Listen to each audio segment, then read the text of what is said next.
that get put in place when we assess life a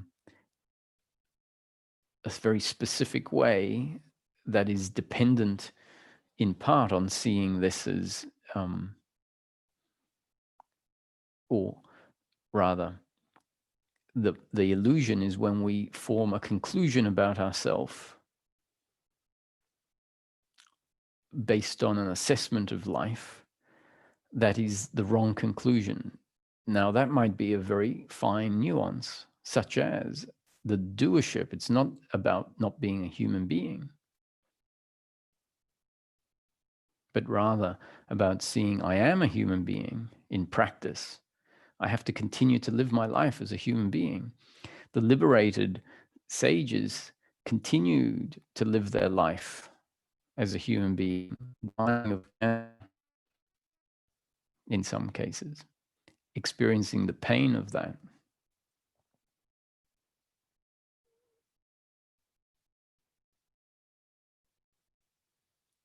So the problem isn't about being human, it's about being human with a certain attitude about what the human is, specifically as it relates to this notion of doership and where one's happiness comes from.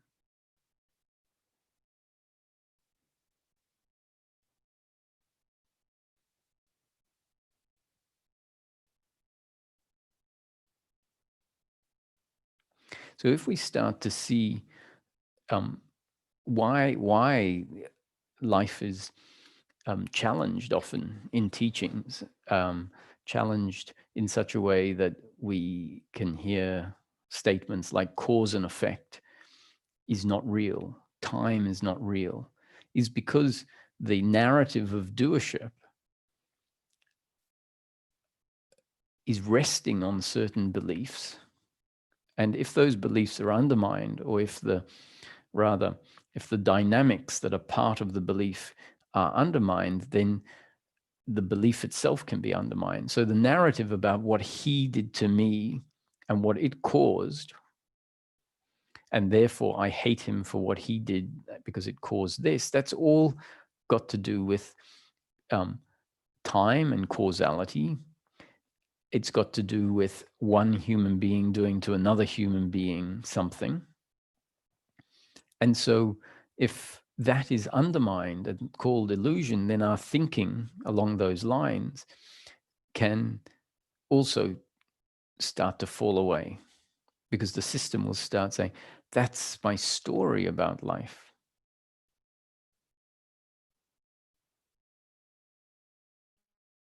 So that's why we are told time, space, you are not a human, because that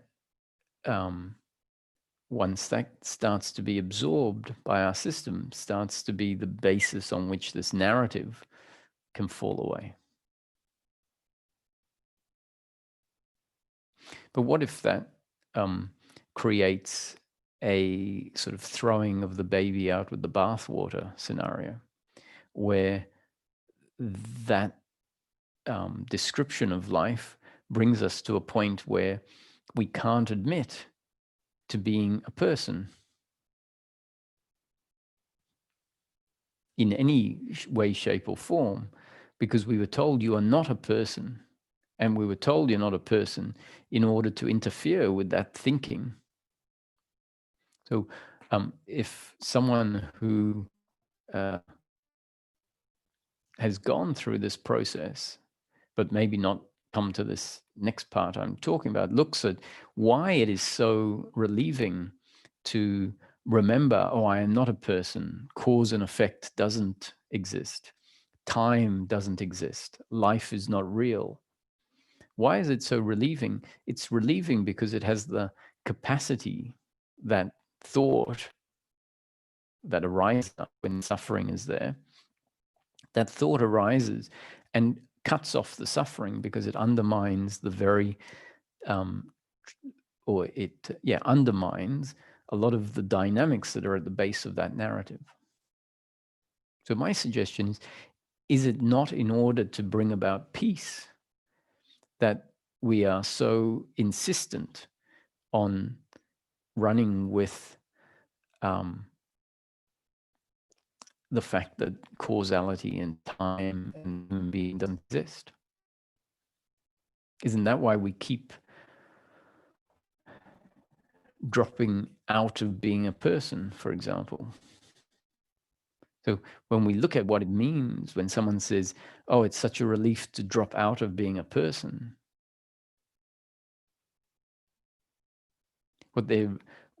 whether they realize it or not, what they're saying is it's such a relief for that thinking about doership towards another person by this person, which causes unhappiness in the form of suffering, in this case, let's say resentment or blame towards the other, or doership towards oneself about not having done good enough in the past. And we say, what a relief to stop thinking I'm a person, which really means what a relief for that particular narrative to fall away. And I suggest this still is a person. The one saying, what a relief it is to not be a person, is the person. What they're really saying is, what a relief to no longer buy into this story of doership and attachment to outcomes. And the way that the seeking has undermined that is by undermining the nature of life in such a way that it very effectively can cut off the suffering, but it can also mean we remain a bit disconnected from life. We remain holding on to concepts that prevent us from seeing what actually is, which is the continuation of a person. So in this case, I'm using the word person to refer to a body with consciousness functioning through it that moves through life. We sit on a particular chair, we pick up a knife and fork, and that is experience. Even when we know ourselves, are in touch with this more expanded open awareness sense, there is still very much the coexisting presence of the human being. And has that insistence that I'm not a person prevented us from grounding in and appreciating being a person? So what I'm hoping is that someone listening today will go, oh, what I mean by person is the narrative of the image of a person that is fighting with another person attitudinally. And my suggestion is we can be a person free of that narrative just by understanding that life is happening, the person is functioning, which is part of the happening, and no one can function differently. That's an understanding that can go deeper and deeper and deeper as we start investigating the rationales on which we can see that we are actually a complex biological instrument functioning rather than an autonomous, separate from life human being. So we are a human being, but that human being is a very intricate biological instrument designed by life to be exactly the way it is in each moment, designed to feel, to think, to respond, to react exactly the way it does in each moment. And the other is exactly the same. So coming to some of the, and if we go back to the uncomfortableness, the unhappiness, and we say, putting all seeking aside, this is a feeling, a relationship, I'm unhappy. And if we look at it, we'll see that it's because there is this narrative in the different forms: guilt, blame, pride, worry, and expectation. And if we start to realize that all of those forms of suffering are all attitudinal and not circumstantial, so the circumstance can remain as it is, and if that attitude towards the circumstance falls away, we find that the unhappiness is not there. And in the moments when the unhappiness is not there, we find there's unfortunate circumstance, and the experience is, well, that's just the way it is. Which is what is referred to as the non-resistance to life. So non-resistance simply means the absence of resistance. You don't do non-resisting life. What happens is the resisting life falls away. And that doesn't feel like we're doing anything. It just means that the life experience is here, sans the resistance to life, without the resistance to life.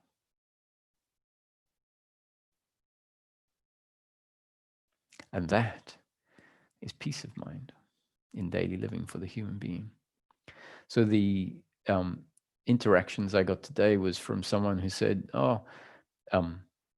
this is for Daniel. How about Daniel? Been following the teachings for 2 or 3 years, maybe 4 years, I'm not sure.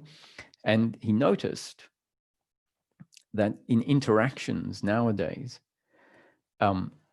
without him necessarily have realized, the teaching must be going deeper and deeper and deeper. Regular exposure.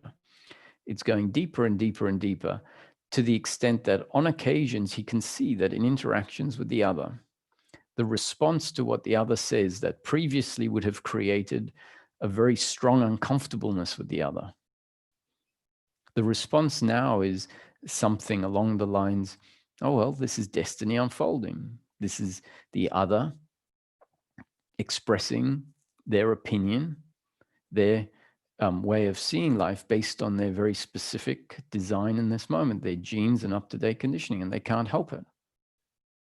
So I'm putting words onto what he described as really the absence of the opposite response, which is, no, you can't have this opinion. You have to have my opinion or a different opinion that's going to deliver more pleasure to me. That would be the resistance to life.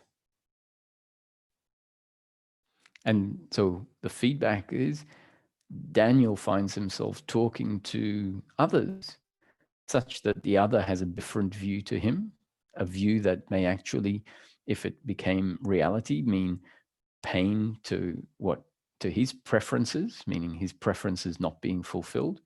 And yet, attitudinally, he can see this is life unfolding, which means the absence of this attitude of suffering, the absence of hatred towards the other, because the other is seen as essentially the same as him, a biological instrument designed by life, expressing itself in order for life to be exactly the way it is now. So seeing the other as a competitor, a rival, an enemy falls away, and it's understood the other is just an instrument that life is using in order for my destiny, sometimes pleasure and sometimes pain, to be delivered. To no point in the other.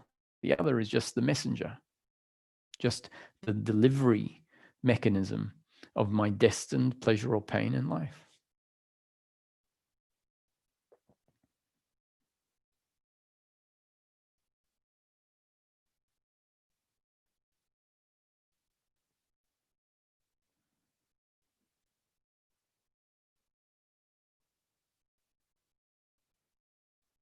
The other interaction was one where someone I was speaking to was talking about how he speaks with a dear friend who's also familiar with spiritual teachings in this teaching, and the topic of free will came up, and they were discussing it, and the person I was speaking to said, he was found himself talking about free will and realized how he, on a very deep level, can see how there is absolutely no space for free will. That everything that everyone is doing, down to the smallest of thoughts, smallest of feelings, is a result of everything that came before, is a result of the person's particular makeup, that is a result of the DNA genetic structure and how life impacted that genetic structure moment after moment based on how life is. Two factors that the human being has never had any control over. And so this realization that the way I feel in life, whether it's good or bad, peaceful or full of suffering, how I act in front of people, how I behave, what I've done in life, what I've achieved, what I've failed at, what the outcomes have been, how the other is completely out of our control. And even when it feels like it's our control, we have thought that says, I want to pick up the glass. And what we do is pick up the glass and we go, look, completely in my control. I want to pick up the glass and I picked up the glass. We think that completely out of my control means when I want to pick up the glass, I'm going to hit it on the floor. Right? If that was life, we'd find it very easy to acknowledge I'm not the doer, because every time I try to do something, something else happens. But because a lot of the time a thought will arise that says, let me open the fridge. And lo and behold, what we do is we open the fridge instead of going to the washing machine. So we then assume, oh, I'm in control. But instead of realizing that the thought, let me open the fridge, is a happening according to my genes and up-to-date conditioning, including, let's say, the feeling of hunger that we didn't create, but rather that happened because a certain amount of time had passed, because of our biological structure, after a certain amount of time, hunger arises. Before that allotted time, hunger doesn't arise. And because of our genes and up-to-date conditioning, we know that hunger, which is pain in the moment, can be satisfied by opening the fridge and taking out some food. Don't think that you can just open the fridge and close the door. So to recognize that thought is a happening, and the movement towards the fridge is a happening according to our genes and up-to-date conditioning. If magically we were able to wipe out all of our conditioning, the feeling of hunger would arise, and the response to the hunger would be completely different, probably non-existence, compared to what the response is when we include, when the human being includes the up-to-date conditioning, because the up-to-date conditioning includes the understanding from experience that food, that's why take that away, wipe it out, which is a removal of up-to-date conditioning, we wouldn't be able to speak, we wouldn't know how to function. And that functioning is not our doing, but it's an automatic happening based on our design. So this person was expressing how,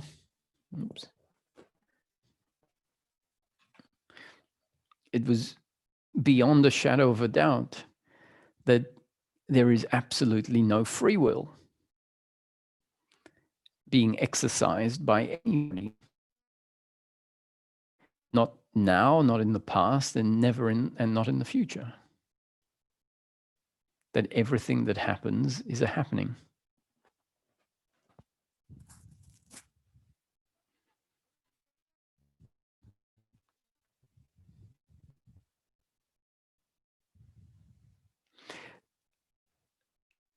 The person then asked, but how is it that even with this very clear, without a shadow of a doubt understanding, suffering still arises? And so that's what I was going to talk about today, but it'll be tomorrow's talk. And that is the implication. What is the implication? We need to understand the implication of seeing that there is no free will. And in this segment, I've been using the word free will because it's usually what is used, but more specifically in the teaching here, we wouldn't use the word free will for that. We would say doership, because free will is a word that is used to describe the feeling of free will.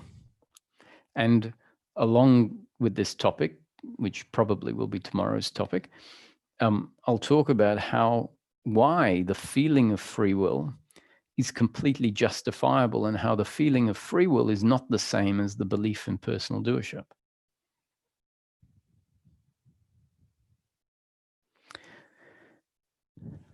So for now, I think we can go and see what questions. Oh, no questions. Maybe it'll be a short satsang. Okay. Hello, Leela. Hi, Roger. Roger, do you hear me? Hello. Do you hear me? Yes, I can. Okay. Okay. Good morning. Good morning. I have a I have a question. I am very sensitive to pain and surrounding around me, and whatever happens, I absorb very quickly, and very sensitive to pain and suffering, and it's hard for me to say even, okay, you are not a doer. So do you have any suggestion? That is my first question, what I can do, or people, they are very highly sensitive. Mm-hmm. That's part of your destiny, right? So if you're highly sensitive, it means that you're going to experience certain pleasures and pains as a result of that. And so that is destiny unfolding, because destiny is essentially the flow of life as it happens. And in this teaching, it says the flow of life as it happens is completely predetermined by all of the factors that come before, which includes the circumstance you find yourself in, the people in the circumstance that are in pain or suffering themselves because of their makeup, and your makeup, which includes, according to your description, the sensitivity.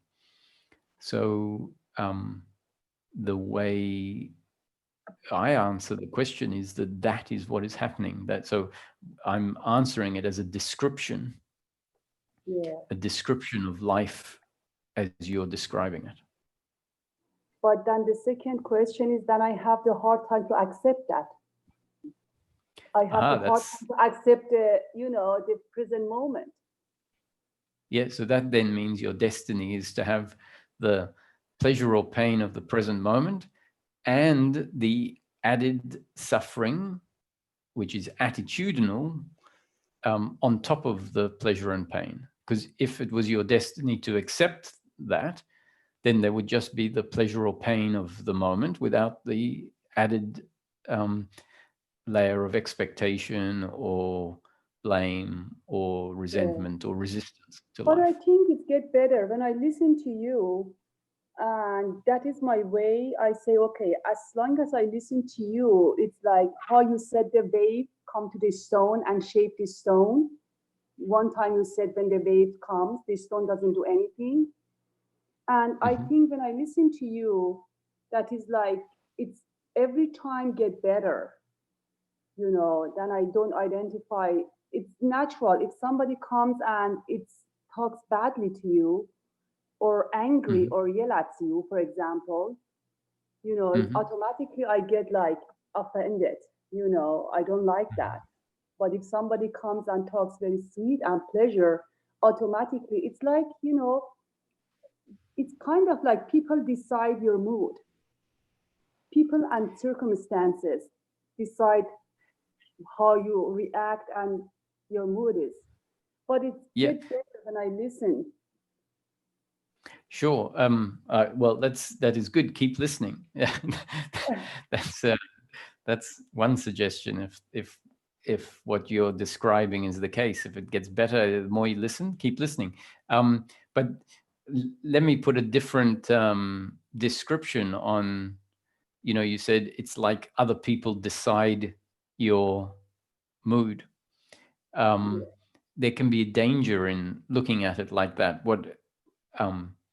Because then it seems like it's their fault, right? They are responsible. So on the one hand, we have to see, no, actually the mood is an internal reaction, or not necessarily the mood, but the your response, whether it's your thankful for them speaking to you like that, or resented, or the complete mix. Because don't forget, there's the biological reactions of just pleasure or pain, and then there is this layer of attitude on top of the pleasure and pain.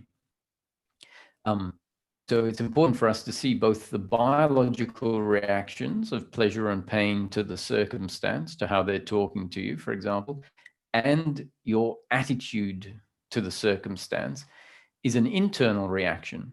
What we often do is blame the other, say, I got angry because of them, but actually you got angry because of your response to them. So you can't blame them. But I'm not suggesting you blame yourself either. So the more accurate way is to see, I am designed a certain way, which means, if you put a hot piece of wood on my hand out of the fire, I have to move my hand away. It's part of my biological design. It creates pain on the finger, and then the finger gets moved away. So we can look at that and say, that's just an impersonal reaction of this body-mind organism with its preferences to the external circumstance. And it's just happening. And the other is also this complex makeup, this complex human being that is forced to respond and react in the circumstance exactly the way they respond. So then we can see everything is a happening, and it's not my fault or their fault. It's not really caused by them or by me. It's a result of everything together. That attitude is very different to the attitude we tend to have, which says, oh, it's my fault or it's their fault. It's not. It's the result of two people coming together, which is really life in that moment.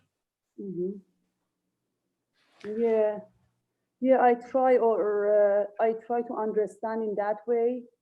Or even when I drive and somebody cut me off on the highway, and now I say, okay, he's not a doer.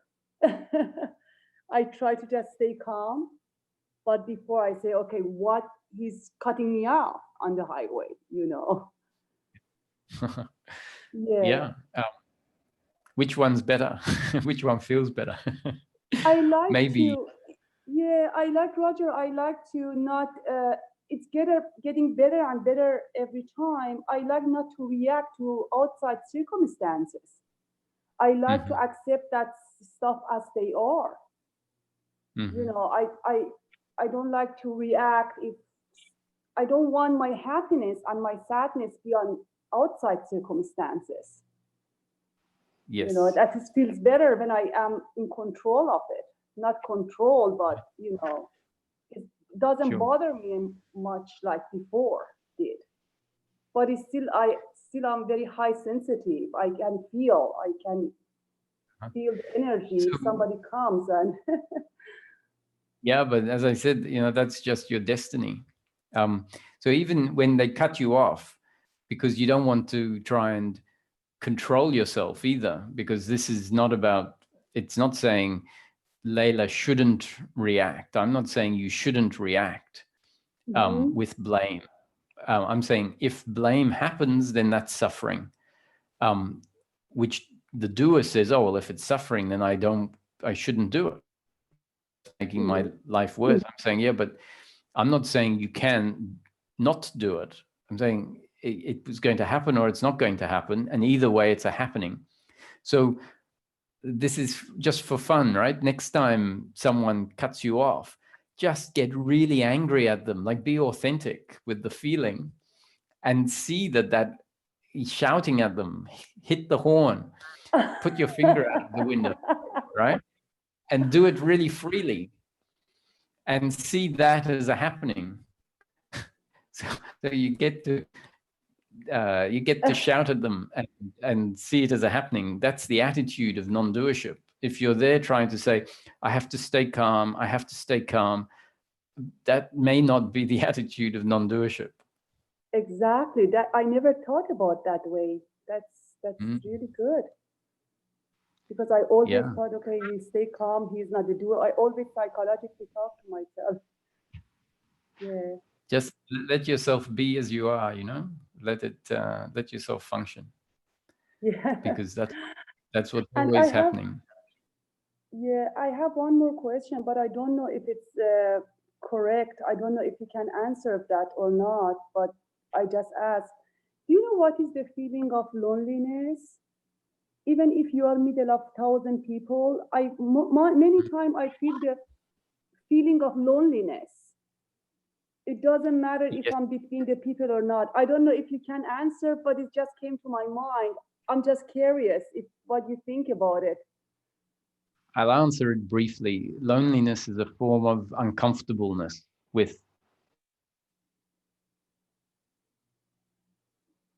ourselves and with life, the deep attachment to love. I'm sorry, I can't hear you. We feel like we need. I'm sorry, you got cut off. I'm sorry. What did you say? Loneliness is a form of uncomfortableness, a form of suffering, and it's very generic, and it's very linked to our craving for love, because we believe that we need love, and so this loneliness is it's a sense of being disconnected from ourselves, really. And even when we're around people, because we think that we're looking for love from the other, but really, even when you're surrounded by people and have people loving you, it still doesn't satisfy, because that's not really what we're looking for. What we're really looking for is the dropping away of the feeling I'm not lovable. And when the feeling lovable falls away, then unconsciously we're no longer looking for love. And that's the real solution to the problem. We think the solution is to find community and union. To me, the real solution is for the error to fall away. And the error is, I need love to prove I'm worthy. But I can't do anything about it to do that. I have to, if that happens, that happens. Yes, it's a movement. Just the suggestion that loneliness is actually linked to our attachment to love may allow, next time the loneliness is there, for it to be felt in maybe a different way, see something that wasn't seen.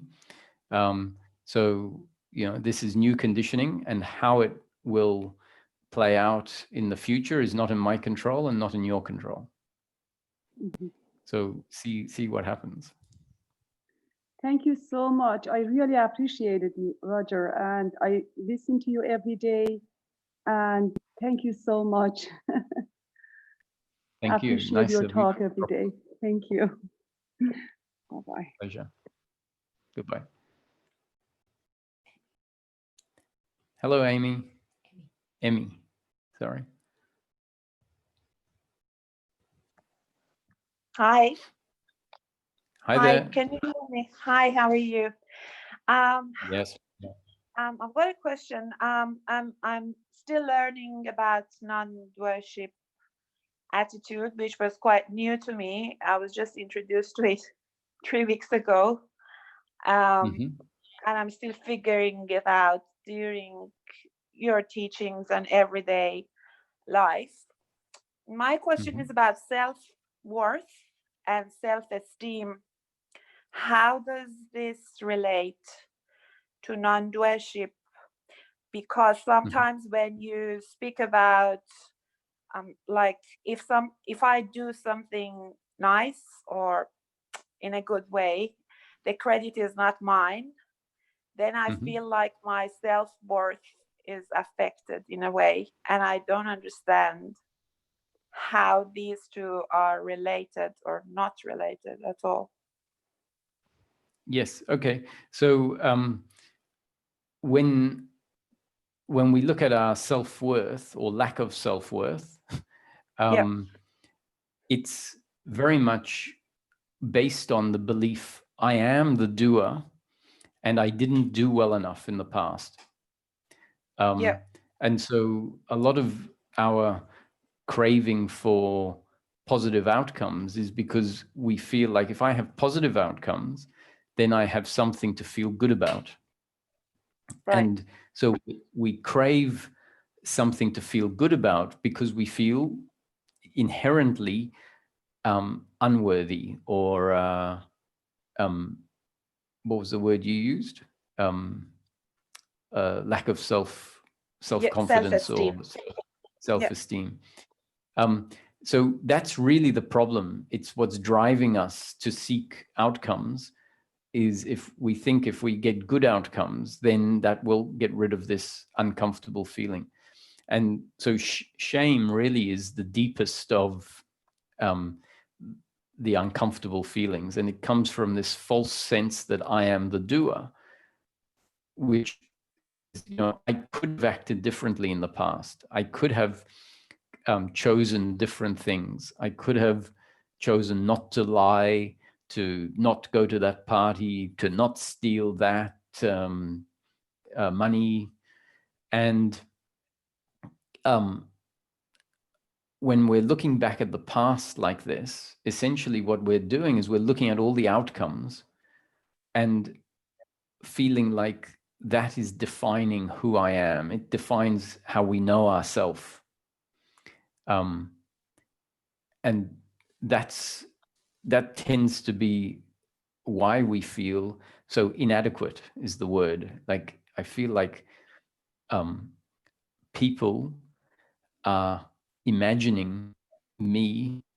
We don't tend to have a great imagination of how other people think about us.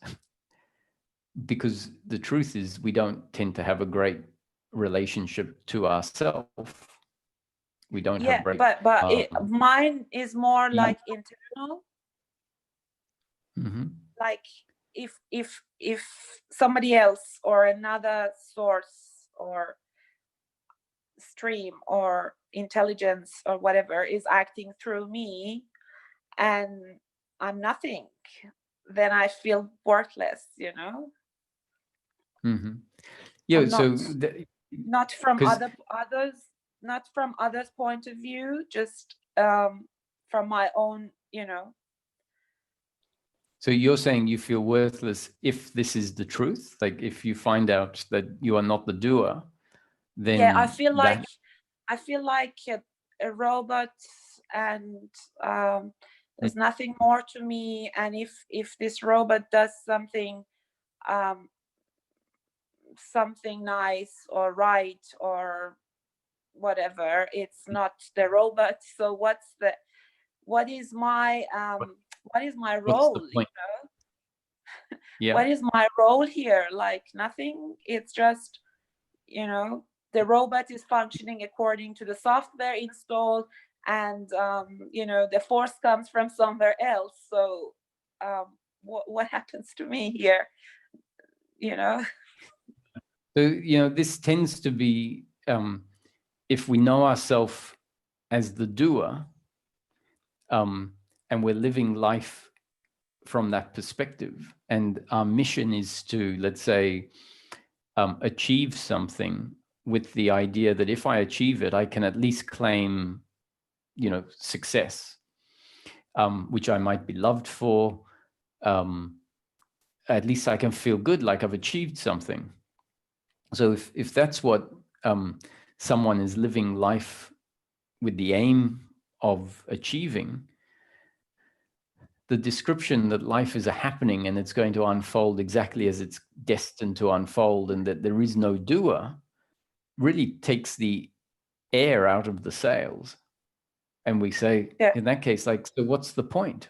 What's the point of me working hard if when I get that result, I can't claim ownership of it? And what it shows is so. Am I right in saying that? In a way, yeah, because I'm not talking about necessarily achieving something, but if it feels nice, like when I cook a dish, although I know that the ingredients are not mine, they came from somewhere else, and although the recipe is not mine, I'm following somebody's, instructions. However, it feels nice that I am cooking the meal, although I am well aware that there are so many other factors and ingredients and instruction, whatever, that I'm following. But it feels nice. Or when I when I do gardening, I know that the seed is not mine. I know that the growth is not really mine, but the feeling that I am taking care of this plant, I am watering this plant, or taking care of this, it makes it special to me and gives me a good feeling. So if you say that the plant, well, this, if somebody takes away this special feeling out of gardening, for example, then I'm not sure how can I feel good about anything, Yeah, so this is an important nuance and distinction, is that there's a difference between the pleasure and pain of what happens through you, and the non-doership isn't going to take away the pleasure or the pain. So if you make a great meal, the attitude of non-doership will see, well, actually, I only made this meal to my capacity, and I can be grateful to life for giving me a creative flair in the kitchen, because all your friends say, wow, this is a fantastic meal. And so you can say, you can be grateful to life for giving you that creative capacity. But at the same time, you understand that it was life that gave you that gift. And so you can't claim personal doership. Now, the difference is, if you don't claim personal doership, you can still appreciate the meal you created as an output of this organism, which is what you are in this life. So it doesn't take away the pleasure, but it takes away the pride. And just to give you an idea, I enjoy working, building things. And so there have been some times where I've played around with making wooden gates and even making the metal hinges and heating them up in a forge, and using a big hammer and smashing the hinges into place, just like, they did in the medieval times. And at the end of it, I was impressed. I was pleased with the outcome. I thought, wow, from a bunch of scrap, I made this solid gate. It's been built for 14 years. It's still there. And I'm pleased with what happened. So I enjoy the process of creating, but all the time realize that as soon as my eyesight goes, I won't be able to create it that way. And then maybe some other faculty can kick in, and I can create something else which I could be pleased about.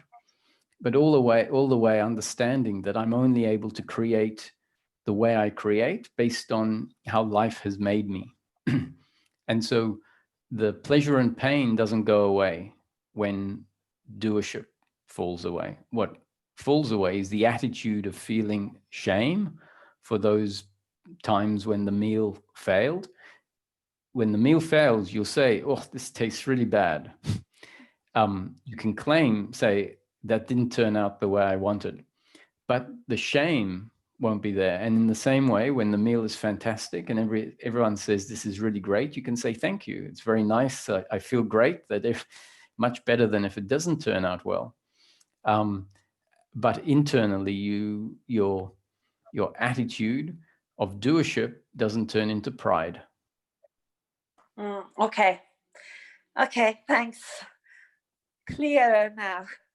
I was a bit worried Like, you know, how can I cope with the life if there's no sense of enjoying of the things that I do because somebody else is doing it? So yeah, that's Yeah. why I often say I'm very pleased. Someone says, you know, thank you for the talk. It was great. I say I'm amazed at what comes out, because I really feel like the speaking is just happening, but I'm really pleased that it's having a nice effect. Yeah. Okay. Thank you very much. Clear now. Thanks. Thank you. Thank you.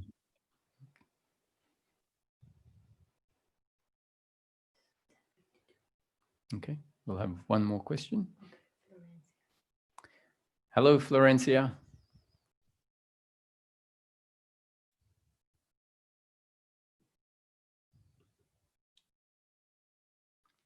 Hello, Florencia.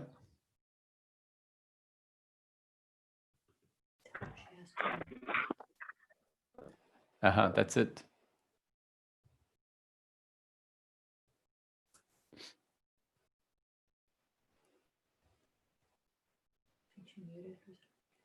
I think you have to unmute yourself, Florencia.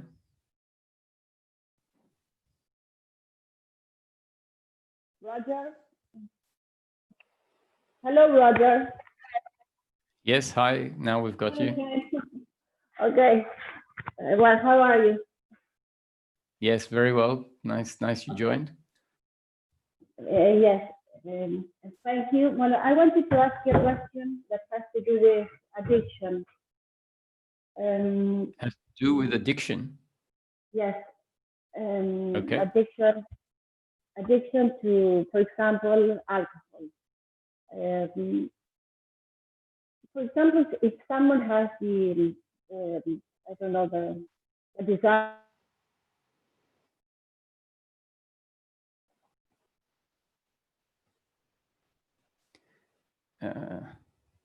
The internet's not working, it seems. Guilt, not only guilt, but it's bad. The body is bad. Have you listened to me? I'm afraid you broke up. So can you start again about addiction?